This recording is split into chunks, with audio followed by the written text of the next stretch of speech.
Imagine your mind starts to break. Not your body, your mind. You hear a voice that isn't there. Your hands shake without permission. The world tilts sideways and doesn't tilt back.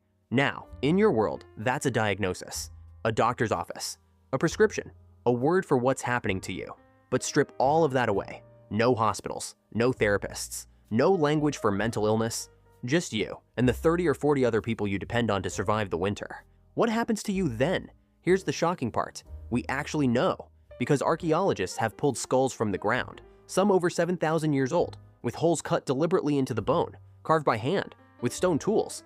And here's the detail that should stop you cold. The bone around those holes had healed.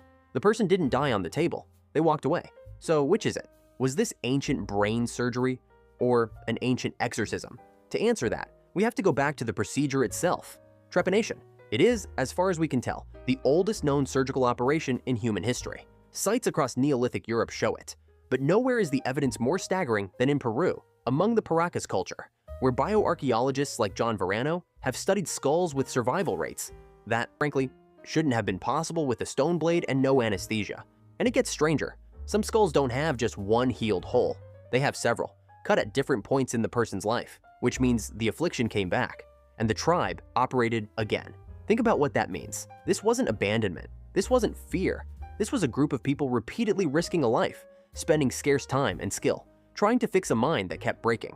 But not every affliction of the mind looks like a wound you can drill through, because for every skull that tells a story of surgery, there's a completely different story being told in the anthropological record, one with no scalpel at all.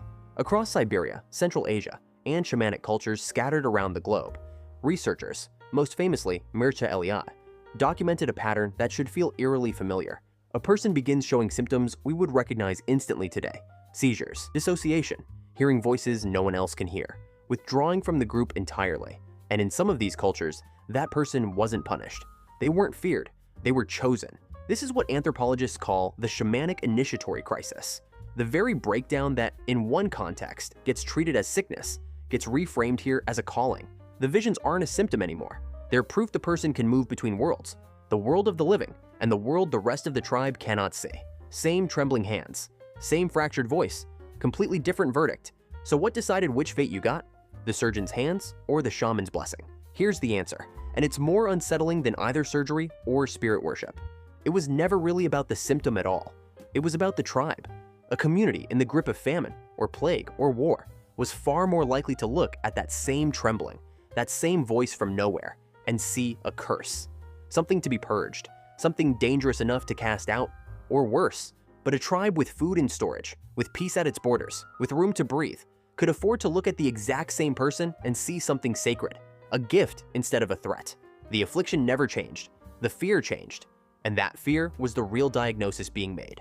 Not by doctors, because there weren't any, by the collective nervous system of the group itself. Madness, in the ancient world, was never a fixed medical category waiting to be discovered. It was a mirror. It reflected exactly how frightened the people standing around the sufferer already were. And maybe that hasn't changed as much as we'd like to believe. We like to think we've graduated from all of this, that we replaced curses and spirits with clean, clinical, scientific names.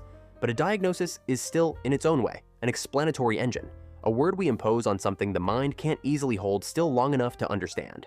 We still argue, quietly, over where illness ends and identity begins, over who gets treated with patience and who gets treated with distance. The tools changed.